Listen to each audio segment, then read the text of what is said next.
Dear friend, मैं विकास आप सभी का स्वागत करते हैं आपका अपना YouTube channel BSCB online class में। तो आज आप लोगों के लिए लेकर आए हैं CTET का प्रीवियस ईयर पेपर, जो कि काफ़ी महत्वपूर्ण है। यह आप लोगों के लिए जितने भी एग्ज़ाम होते हैं CTET का, अगर आप लोग प्रीवियस ईयर पेपर को देख कर जाते हैं, पिछले 10 वर्षों के प्रीवियस ईयर पेपर को अच्छे तरीके से अगर आप लोग करके जाते हैं तो उसमें अच्छे स्कोर आप लोग कर पाएंगे और CTET में क्वालिफाई आसानी से कर पाएंगे। तो आज आप लोग के लिए लेकर आया है बाल विकास एवं शिक्षा शास्त्र यानी CDP। तो इसका प्रीवियस ईयर पेपर आप लोग देख सकते हैं, 26/6/2011 का यह पेपर हुआ था। वही पेपर आप लोगों को आज एनालिसिस कराने वाले हैं। तो आप लोग जो वह प्रीवियस ईयर पेपर को एक बार जरूर देखकर ही एग्जाम में जाएंगे। तो चलिए फर्स्ट क्वेश्चन देखते हैं। क्वेश्चन नंबर फर्स्ट दिया हुआ है, शिक्षा के क्षेत्र में पाठ्यचर्या शब्दावली डैश की ओर संकेत करती है। तो पाठ्यचर्या से आप लोग को रिलेटेड शब्द खोजना है कि पाठ्यचर्या किससे संबंधित है। शिक्षण पद्धति एवं पढ़ाई जाने वाली विषय वस्तु, तो ये तो सिलेबस के अंतर्गत आता है। विद्यालय का संपूर्ण कार्यक्रम जिसमें विद्यार्थी प्रतिदिन अनुभव प्राप्त करते हैं, तो ये पाठ्यचर्या होता है, यानी ऑप्शन नंबर बी इसका बिल्कुल राइट आंसर है। क्योंकि मूल्यांकन प्रक्रिया ये तो सिलेबस के अंतर्गत, ये दोनों जो है वह सिलेबस के अंतर्गत आता है। तो सिलेबस और पाठ्यचर्या में आप लोगों को अंतर स्पष्ट होना चाहिए, जिससे कि आप लोग आसानी से सॉल्व कर पाएंगे। कोई भी क्वेश्चन को सॉल्व करने के लिए आप लोग सबसे पहले क्वेश्चन को प्रस्तुत तरीके से पढ़ेंगे और आसानी से आप लोग इसका आंसर सही दे सकते हैं। जब तक आप लोगों को प्रश्न को नहीं समझेंगे तब तक आप लोगों को क्वेश्चनों में दिक्कत होगी। नेक्स्ट क्वेश्चन है, निचली कक्षाओं में शिक्षण की खेल पद्धति मूल रूप से आधारित है। तो मूल रूप से आधारित किस पे है? खेल पद्धति। ऑप्शन ए दिया हुआ है शारीरिक शिक्षा कार्यक्रम के सिद्धांत पर। तो शारीरिक शिक्षा ये हो सकता है। इसमें 4 ऑप्शन दिए होते हैं, उसमें सबसे करेक्ट जो होता है वो आप लोग को चुनना होता है। तो इसलिए आप लोग सबसे पहले जो भी निगेटिव वाक्य होगा उसको छाटेंगे। तो इसमें जैसे कि देख सकते हैं शारीरिक शिक्षा कार्यक्रम के सिद्धांत पर कार्य करता है, तो ये खेल पद्धति आधारित है। शिक्षण पद्धति के सिद्धांत पर, तो ये तो निगेटिव है, इसमें तो इससे कोई रिलेटेड शब्द ही नहीं है। विकास एवं वृद्धि के मनोवैज्ञानिक सिद्धांत पर, तो मनोवैज्ञानिक ये एक से काफ़ी ज़्यादा हद तक सही है। शिक्षण के समाजशास्त्रीय सिद्धांतों पर, तो समाजशास्त्र ये नहीं होगा। तो ए से ज़्यादा सी लग रहा है, यानी ऑप्शन नंबर सी इसका बिल्कुल राइट आंसर हो जाएगा, विकास एवं वृद्धि के मनोवैज्ञानिक सिद्धांत पर। तो इस प्रकार से आप लोग सभी ऑप्शन को ध्यानपूर्वक पढ़ेंगे और उसके बाद राइट आंसर का चयन करेंगे। चलिए नेक्स्ट क्वेश्चन देखते हैं। नेक्स्ट क्वेश्चन दिया हुआ है, एक बच्चा अतीत की समान परिस्थिति में की गई अनुक्रियाओं के आधार पर नई स्थिति के प्रति अनुक्रिया करता है। यह किससे संबंधित है? सीखने की सदृशता नियम, सीखने की प्रभाव नियम, सीखने की प्रक्रिया का अभिवृद्धि नियम या सीखने की तत्परता नियम। तो जो अतीत से कोई बच्चा अगर अतीत की सामने की परिस्थिति कर कोई अनुक्रिया करता है, तो ये जो आता है वो आता है सीखने की सदृशता, यानी ऑप्शन नंबर ए इसका राइट आंसर हो जाएगा। चलिए नेक्स्ट क्वेश्चन देखते हैं। नेक्स्ट क्वेश्चन है, डिसलेक्सिया किससे संबंधित है? तो डिसलेक्सिया आप लोग को बताना है किससे संबंधित, मानसिक विकार से, गणितीय विकार से, पठन विकार से या व्यवहार संबंधी विकार से। तो इसका जो राइट आंसर हो जाएगा पठन विकार से डिसलेक्सिया संबंधित है। अगर आप लोग को वीडियो पसंद आए तो लाइक करें, और आप लोग अगर चाहते हैं कि पिछले 10 वर्षों के जो है वह पार्ट बाय पार्ट आप लोग के लिए लेकर आए, तो आप लोग कमेंट बॉक्स में लिखें। वीडियो पसंद आए तो लाइक जरूर करें। विशेष आवश्यकता वाले बच्चों को शिक्षा उपलब्ध कराई जानी चाहिए। तो किस प्रकार की शिक्षा, जो विशेष आवश्यकता वाले बच्चों को कैसे शिक्षा देना चाहिए? अन्य सामान्य बच्चों के साथ, यानी सभी बच्चों के साथ देना चाहिए। तो ये तो सही बात है। विशेष विद्यालयों के विशेष बच्चों के साथ, तो ये नहीं होगा। विशेष विद्यालयों में ये भी नहीं है। विशेष विद्यालयों में विशेष शिक्षकों द्वारा, तो ये भी नहीं, यानी ऑप्शन नंबर ए इसका राइट आंसर है। अन्य सामान्य बच्चों के साथ, यानी जो स्टूडेंट तेज होते हैं उनको सभी के साथ ही देना चाहिए। ऐसा नहीं है कि तेज के साथ तेज ही को सिर्फ बैठाना चाहिए। चलिए नेक्स्ट क्वेश्चन देखते हैं। क्वेश्चन नंबर 6, आकलन के उपयोगी और रोचक प्रक्रिया बनाने के लिए डैश के प्रति सचेत होना चाहिए। ऑप्शन ए दिया हुआ अलग अलग विद्यार्थियों की तुलना करके, तो ये नहीं होगा। चलिए नेक्स्ट देख लेते हैं, नेक्स्ट ऑप्शन क्या दिया हुआ है। नेक्स्ट ऑप्शन दिया हुआ है विद्यार्थियों को बुद्धिमान या औसत शिक्षार्थी के उपाधि देना, ये भी नहीं होगा। शिक्षक और सह शैक्षिक क्षेत्रों में विद्यार्थियों को सीखने के बारे में जानकारी प्राप्त करने के लिए विविध तरीकों का प्रयोग करना चाहिए, तो ये सही होगा। ये भी नहीं होगा। चलिए इस प्रकार से आप लोग जो है सभी ऑप्शनों को ध्यानपूर्वक पढ़कर सही आंसर का लिखेंगे और आप लोग लास्ट में बतलाएंगे 30 प्रश्नों में से आप लोग कितना सही कर पाए हैं। प्रतिभाशाली होने का डैश प्रतिभाशाली होने का संकेत नहीं है, तो इसमें निगेटिव वाक्य दिया हुआ है, तो निगेटिव ही इसका आंसर ढूंढना पड़ेगा। प्रतिभाशाली होने का डैश संकेत नहीं है। सृजनात्मक विचार, दूसरों के साथ झगड़ना, अभिव्यक्ति से नवनीयता, जिज्ञासा, तो जैसे कि इसमें नहीं दिया हुआ है, तो जो प्रतिभाशाली होने का संकेत नहीं है, तो होने का संकेत नहीं है जो प्रतिभाशाली वह है दूसरों के साथ झगड़ना, यानी कि एक दूसरे में आपस में झगड़ते रहना, यह प्रतिभाशाली होने का संकेत नहीं है। चलिए नेक्स्ट क्वेश्चन देखते हैं। क्वेश्चन नंबर 8 है, बच्चे दुनिया के बारे में अपनी समझ का सृजन करते हैं, इसका श्रेय डैश को जाता है। तो बच्चे जो है बच्चे दुनिया के बारे में अपनी समझ को सृजन कर दिया यानी बढ़ाता है, तो यह किससे जुड़े हैं? पियाजे से, पैवलॉक, कोहलबर्ग या स्किनर। तो 4 ऑप्शन देखिए, इसका राइट आंसर आप लोग बताएंगे क्या हो जाएगा। तो बच्चे जो दुनिया के बारे में अपनी समझ का सृजन करते हैं वह पियाजे के अनुसार, यानी ऑप्शन नंबर ए इसका बिल्कुल राइट आंसर हो जाएगा। चलिए नेक्स्ट क्वेश्चन देखते हैं। Question number 9। क्वेश्चन नंबर 9 दिया हुआ है, कृतिका अक्सर घर में ज़्यादा बात नहीं करती, लेकिन विद्यालय में वह काफ़ी बात करती है। यानी घर में तो बात नहीं करती है, लेकिन वह विद्यालय में अधिक बात करता है। तो 4 ऑप्शन देखते हैं, इनमें से क्या हो सकता है सही आंसर। विद्यालय हर समय बच्चों को खूब बात करने का अवसर देता है, तो ऐसा तो होता नहीं है। शिक्षकों को यह मांग होती है कि बच्चे विद्यालय में खूब बात करें, तो ये भी नहीं होगा, क्योंकि शिक्षक की मांग नहीं रहता है कि बच्चे अधिक बात करें स्कूलों में, लेकिन बच्चे की मांग रहता है शिक्षकों से कि बात करने के लिए मौका दिया जाए। तो यहाँ पर पूरा निगेटिव है, क्योंकि शिक्षक की यह मांग होती है, शिक्षक की मांग नहीं होती है। चलिए नेक्स्ट ऑप्शन देख लेते हैं। कृतिका को अपना घर बिल्कुल पसंद नहीं है, तो कृतिका को अपना घर पसंद नहीं है, तो ये भी नहीं होगा, क्योंकि सभी बच्चे का अपना घर जो होता है वह पसंद होता है। ऐसा नहीं है कि अपना घर पसंद नहीं होगा, तो ये भी नहीं होगा। उसके विचार को विद्यालय में मान्यता मिलती है, तो उसके विचार जो होते हैं वह विद्यालय में मान्यता मिलती है, यानी ऑप्शन नंबर डी बिल्कुल सही बात है, क्योंकि उसको जो भी बातें करते वह हो सकता है कि विद्यालय में उसके विचार जो है वह अच्छा होगा, इसलिए उसे बातें करने की मान्यता मिलती है। चलिए नेक्स्ट क्वेश्चन देखते हैं। Question number 10। क्वेश्चन नंबर 10 दिया हुआ है, एक शिक्षक को अपने विद्यालय की क्षमताओं को समझने का प्रयास करना चाहिए। निम्नलिखित में कौन सा क्षेत्र इस उद्देश्य के साथ संबंध है? शिक्षा समाजशास्त्र, सामाजिक दर्शन, मीडिया मनोवैज्ञानिक, शिक्षा मनोवैज्ञानिक।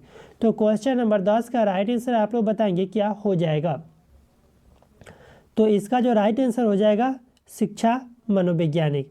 आप लोग जो है अभी तक 10 क्वेश्चन का सॉल्व किए हैं, 10 क्वेश्चन में आप लोग कितने सही कर पाए हैं या आप लोग कमेंट करके बतलाएंगे कि कितना सही हुआ है 10 क्वेश्चनों में आप लोग को। तो 10 क्वेश्चन में आप लोग कितना सही कर पाए हैं जल्दी से कमेंट करके आप लोग बताएंगे। पिछले 10 वर्षों में जितने भी प्रश्न पूछे गए वे सारे आप लोग के लिए लेकर आएंगे। अगर वीडियो पसंद आए तो लाइक करें और चैनल से नहीं जुड़े तो चैनल को सब्सक्राइब कर लें।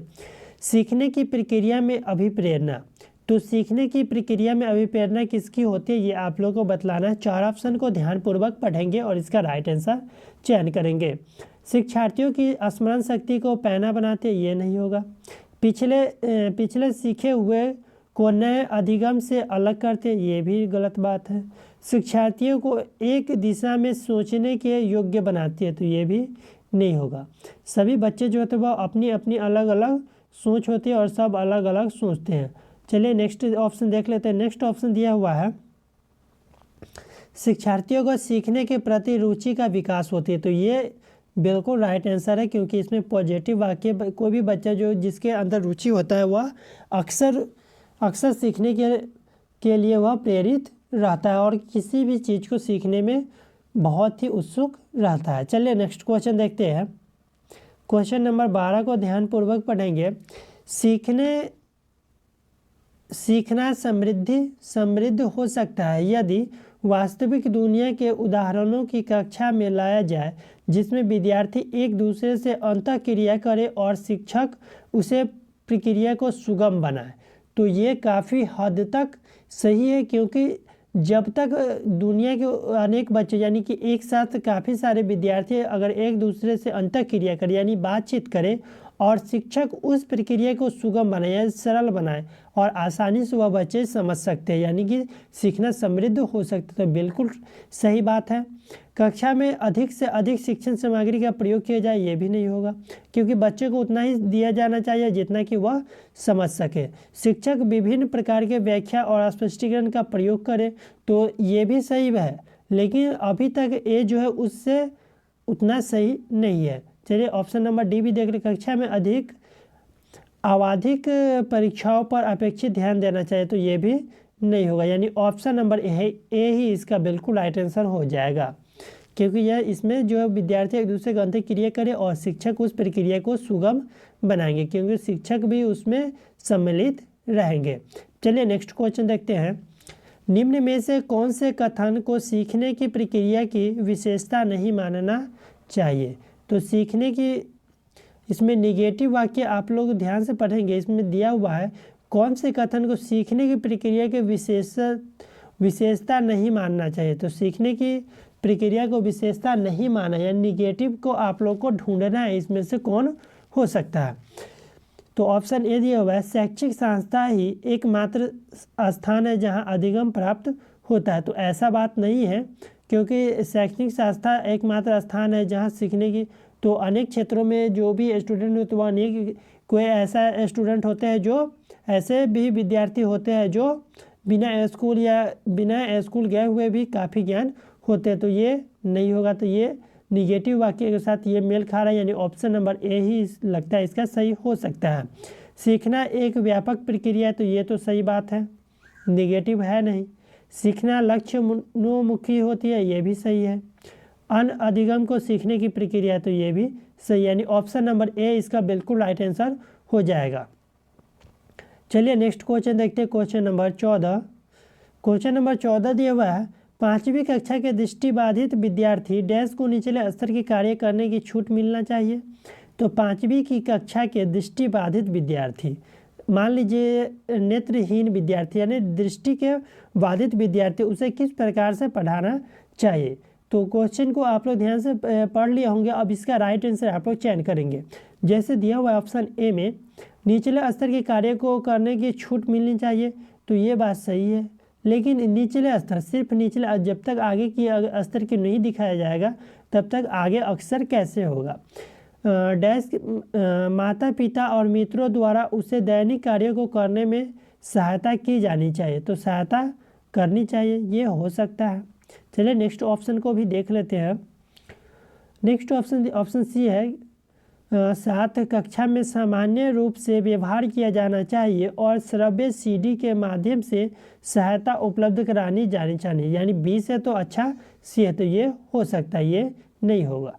अब डी ऑप्शन भी देख लेते हैं। डैश के साथ कक्षा में विशेष व्यवहार किया जाना चाहिए, तो इसके साथ विशेष व्यवहार किया जाना चाहिए, ये भी नहीं, यानी ऑप्शन नंबर सी बिल्कुल सही हो जाएगा, क्योंकि कक्षा में सामान्य रूप से और व्यवहार किया जाना चाहिए। जितने अन्य बच्चों के साथ जो व्यवहार होता है वही इसके साथ भी जो दृष्टिबाधित लोग होते हैं उनके साथ भी होना चाहिए, और श्रव्य सीडी के माध्यम से सहायता उपलब्ध कराई जानी चाहिए, जिससे कि उसे नेत्र बाधित लोग आसानी से समझ पाएंगे, यानी ऑप्शन नंबर सी इसका बिल्कुल राइट आंसर हो जाएगा। नेक्स्ट क्वेश्चन है क्वेश्चन नंबर 15। प्राथमिक स्तर पर एक शिक्षक में निम्न में से सबसे महत्वपूर्ण विशेषता मानना चाहिए। तो प्राथमिक स्तर पर शिक्षक के निम्न में से किसे सबसे महत्वपूर्ण विशेषता मानना चाहिए। ऑप्शन ए दिया हुआ है पढ़ाने की उत्सुकता, पढ़ाने की उत्सुकता, धैर्य और दृढ़ता, शिक्षण पद्धतियों और विषयों के ज्ञान में दक्षता, अति मानक भाषा में पढ़ाने में दक्षता। तो 4 ऑप्शन दिए गए। क्वेश्चन नंबर 15 का राइट आंसर आप लोग बताएंगे क्या हो जाएगा। तो इसका जो राइट आंसर हो जाएगा धैर्य और दृढ़ता। तो ये ऑप्शन इसका बिल्कुल राइट आंसर हो जाएगा। चलिए नेक्स्ट क्वेश्चन देखते हैं। क्वेश्चन नंबर 16, वह अवस्था जब बच्चा तार्किक रूप से वस्तुओं व घटनाओं के विषय में चिंतन प्रारंभ करता है। तो वह कौन सी अवस्था में बच्चों जो है वह चिंतन प्रारंभ कर देते हैं और किसी वस्तुओं को उसकी घटनाओं के बारे में सोचने समझने की चिंतन आ जाता है। ऑप्शन ए दिया हुआ संवेदी प्रेरक अवस्था में, बी दिया हुआ औपचारिक सक्रियात्मक अवस्था में। तो क्वेश्चन नंबर 16 का 2 ऑप्शन अगर आप लोग देख लिए होंगे तो इसका नेक्स्ट ऑप्शन देख लेते हैं, ये दोनों नहीं होगा। चलिए नेक्स्ट ऑप्शन देख लेते हैं। हाँ, नेक्स्ट ऑप्शन दिया हुआ है पूर्व सक्रियात्मक अवस्था, तो ये भी नहीं होगा। मूर्त सक्रियात्मक अवस्था यानी ऑप्शन नंबर सी इसका डी इसका बिल्कुल राइट आंसर हो जाएगा। मूर्त सक्रियात्मक अवस्था के अंतर्गत जो है वह बच्चा के अंतर्गत शिक्षण की सामग्री आ जाती है। चलिए नेक्स्ट क्वेश्चन देखते हैं। क्वेश्चन को पूरा डिस्प्ले पे करते हैं, उसके बाद क्वेश्चन को पहले आप लोग ध्यानपूर्वक पढ़ेंगे और उसके बाद जो है वह ऑप्शन को देखेंगे। एक शिक्षक अपने लोकतांत्रिक स्वभाव के कारण विद्यार्थियों को पूरी कक्षा में कहीं भी बैठने की अनुमति देता है। कुछ भी शिक्षार्थी एक साथ बैठाते हैं और चर्चा करते हैं या सामूहिक पठन करते हैं। कुछ चुपचाप बैठकर अपने आप पढ़ते हैं। एक अभिभावक को यह पसंद नहीं आता। इस स्थिति को निपटने का निम्न में से कौन सा तरीका सबसे बेहतर है। तो सबसे बेहतर आप लोग को चुनना है कि चलिए ऑप्शन को देख लेते हैं क्या क्या ऑप्शन दिया हुआ है। तो 4 ऑप्शन इस प्रकार से आप लोग देख सकते हैं। अभिभावकों को प्रधानाचार्य से शिक्षक की शिकायत करनी चाहिए। अभिभावकों को प्रधानाचार्य से अनुरोध करना चाहिए कि वे उनके बच्चों का अनुभाग बदल दें। अभिभावकों को शिक्षक पर विश्वास व्यक्त करना चाहिए और शिक्षक के साथ समस्या पर चर्चा करनी चाहिए। अभिभावकों को उस विद्यालय में से अपने बच्चों को निकाल लेना चाहिए। तो ये तो पूरा निगेटिव वाक्य है, तो ऑप्शन नंबर डी तो होगा ही नहीं। तो इसका ऑप्शन राइट आंसर आप लोग बतलाएंगे क्या हो जाएगा। 4 ऑप्शन आप लोग ध्यानपूर्वक पढ़ लिए होंगे, तो इसका राइट आंसर बतलाएंगे। नंबर ए तो होगा नहीं। अभिभावकों को प्रधानाचार्य का अनुरोध करना चाहिए कि उनके बच्चे का अनुभाग बदल देते, ये भी नहीं होगा। ऑप्शन नंबर सी इसका बिल्कुल राइट आंसर होगा। अभिभावकों को शिक्षक पर विश्वास करना चाहिए और शिक्षक के साथ समस्या पर चर्चा करनी चाहिए कि उसके बच्चों के साथ उस प्रकार से क्यों बिहेव किया जाता है, या सभी बच्चों के साथ जो उस प्रकार से क्यों पढ़ाया जाता है। यानी ऑप्शन नंबर सी इसका राइट आंसर हो जाएगा। चलिए नेक्स्ट क्वेश्चन देखते हैं। क्वेश्चन नंबर 18, सीखने के अंतर्दृष्टि सिद्धांत को किसने बढ़ावा दिया है। तो 4 ऑप्शन देंगे, इसका राइट आंसर आप लोग बतलाएंगे क्या हो जाएगा। ऑप्शन ए इसका राइट आंसर हो जाएगा गेस्टाल्ट सिद्धांतवादी। तो सभी का अगर आप लोग सिद्धांत पढ़े होंगे तो इसके अनुसार से जो वह सीखने के अंतर्दृष्टि सिद्धांत को बढ़ावा दिया है गेस्टाल्ट के द्वारा। चलिए नेक्स्ट क्वेश्चन देखते हैं। क्वेश्चन नंबर 19, बच्चों के बौद्धिक विकास की 4 विशिष्ट अवस्थाओं का पहचान की गई है। कोहलबर्ग द्वारा, एरिकसन द्वारा, स्किनर द्वारा या पियाजे के द्वारा। तो इसका जो राइट आंसर हो जाएगा ऑप्शन नंबर डी पियाजे के द्वारा। चलिए नेक्स्ट क्वेश्चन देखते हैं। क्वेश्चन नंबर 20, निम्नलिखित में से किस अवस्था में बच्चे अपने समवयस्क समूह के सक्रिय सदस्य हो जाते हैं। तो 20 का जो राइट आंसर हो जाएगा ऑप्शन नंबर ए किशोरा अवस्था में। तो अभी तक आप लोग कितने क्वेश्चन को सही कर पाए होंगे, जैसे 10 तक अगर आप लोग कितने सही कर पाए हैं और फिर 10 के बाद 10 क्वेश्चन को कितने सही कर पाए, तो अभी तक आप लोग 20 क्वेश्चन सॉल्व कर चुके हैं। तो आप लोग कमेंट करके बतलाएंगे कि 20 क्वेश्चन में से आप लोग कितना सही कर चुके हैं। चलिए नेक्स्ट क्वेश्चन है, बच्चों को सीखने की प्रक्रिया की माता पिता को डैश की तो उसकी भूमिका क्या निभानी चाहिए? नकारात्मक, अग्रोन्मुखी, सहानुभूतिपूर्ण, तटस्थ। तो 4 ऑप्शन देंगे, 21 का राइट आंसर आप लोग बताएंगे क्या होगा। तो अग्रोन्मुखी यानी ऑप्शन नंबर बी इसका बिल्कुल राइट आंसर हो जाएगा। नेक्स्ट क्वेश्चन दिया हुआ विकास कभी न समाप्त होने वाली प्रक्रिया है, यह विचार किससे संबंधित है? तो विकास कभी न समाप्त होने वाली प्रक्रिया है, यह विचार किससे संबंधित है? अंतः संबंध का सिद्धांत, निरंतरता का सिद्धांत, एकीकरण का सिद्धांत या अंतः क्रिया का सिद्धांत।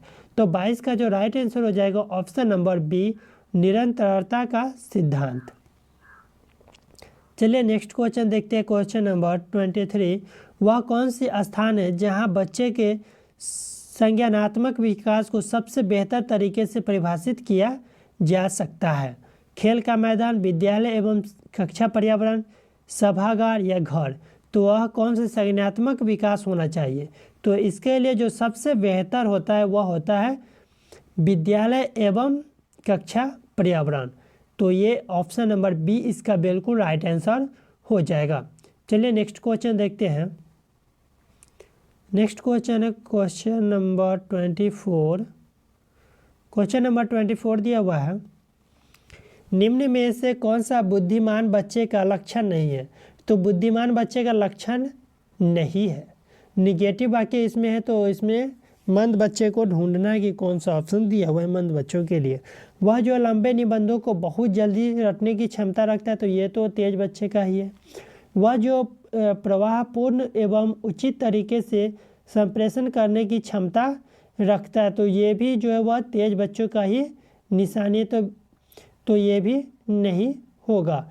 चलिए नेक्स्ट क्वेश्चन देखिए। वह जो अमूर्त रूप से सोचता रहता है, अमूर्त रूप से सोचता रहता है, निम्न में से कौन सा बुद्धिमान बच्चे का लक्षण नहीं है? वह जो अमूर्त रूप से सोचता रहता है, वह जो नए परिवेश में स्वयं को समायोजित करता है, ये भी नहीं होगा। वह जो अमूर्त रूप से सोचता रहता है,